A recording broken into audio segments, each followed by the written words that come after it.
YouTubers, rolling coins here. Alright, so today it's going to be top 10, okay, maybe not top 10, but 10 coins, 10 Canadian coins you can find in circulation that are worth over 50 bucks. So, keep on watching and we'll go through them, guys.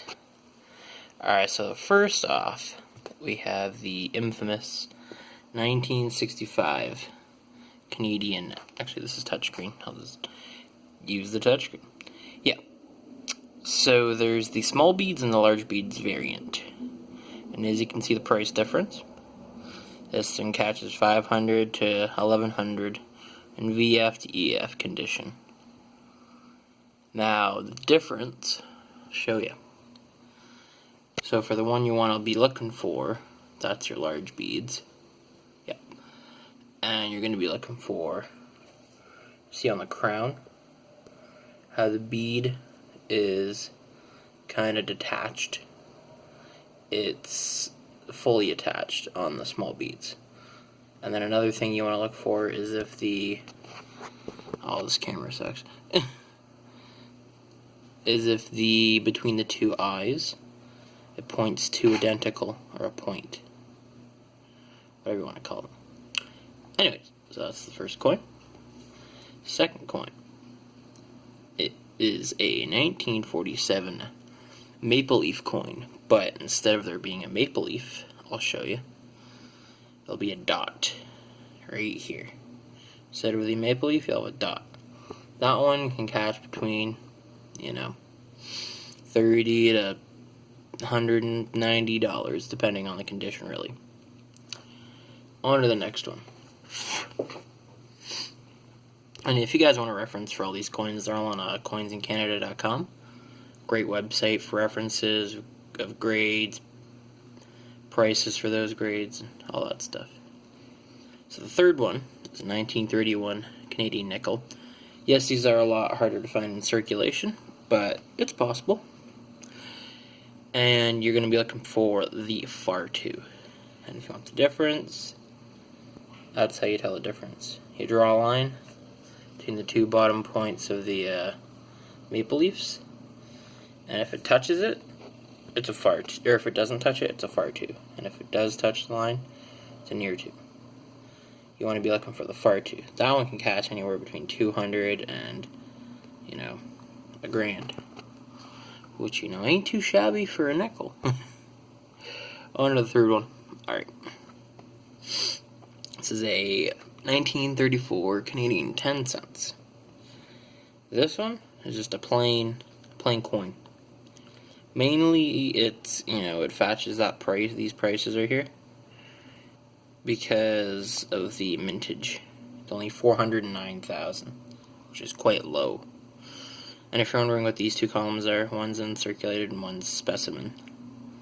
That's why they're so high prices for these ones, but the prices we're looking for are for the circulating coins, which is the top one right here. On to the next one. This is going to be a 1969 large date you want to be looking for. That one can fetch like a down payment for a house, we're talking. And what you want to be looking for is that. Normally, that's the small date right there, I believe. And the large date, the numbers are longer. I don't know if there's an example on here for you, but yeah, here you go. The date is the same as 1970 for the dimes, and for the large date it would be the same as the 1968. On to the next one. Now this is the Royal Canadian Mounted Police quarter, 1973. And you'll be looking for the large bust variety, which can fetch, a decent amount for the price. And the difference, same thing, kind of with the other coins. That's the small bust. You see how the beads are smaller? Or sorry, they're farther from the rim, and the large bust is closer to the rim, along the edge of the coin. And that makes the coin more scarce, like that variant. It is more scarce, I should say. And that's the reason why it's more expensive. 1955 quarter, yes, it's possible to find it in circulation. hard, but it's possible. Sorry if I'm a little shaky, guys. I'm kind of doing this one-handed. Alright, so this one can catch anywhere between 71, 85, somewhere around there, you know. And what you'll be looking for is doubling on the numbers. And I'll show you an example of that. If it'll pop up. There you go. You see how the numbers are doubled? That can increase the value quite well of a coin. On the last three, here we go. This is a 1933 25 cents. This one's just solely based off the mintage as well, because it's low, 421,000, and it can fetch between 12 to 200 bucks. Pretty decent. This is a more probably easier find, 1937 quarter.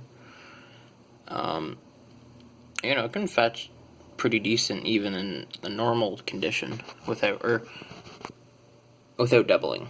You know, 10 to 11 bucks. And what you'll be looking for is doubling again on the coin. And the double HP is usually, do I have a coin here? So like a coin like this, normally, sorry, here, it'll be under the head on a quarter. So at the very base of the quarter, it'll say HP right about in the bottom right corner, and you want to look for doubling on that. And last but not least, I have a Canadian penny for good old time's sakes. You can find these, you know, many places. And this is a common date. The 2006, I believe, has like, 6 varieties. And, you know, one of which can fetch a pretty penny, as they say. And that would be the 2006P non-magnetic variant.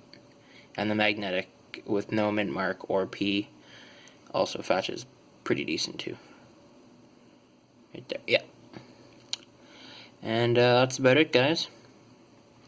As always, thanks for watching. I might do another top 5 most rare coins in Canada video, something like that. I really hope you guys are liking that content on the channel. And as always, thanks for watching, guys. Peace out.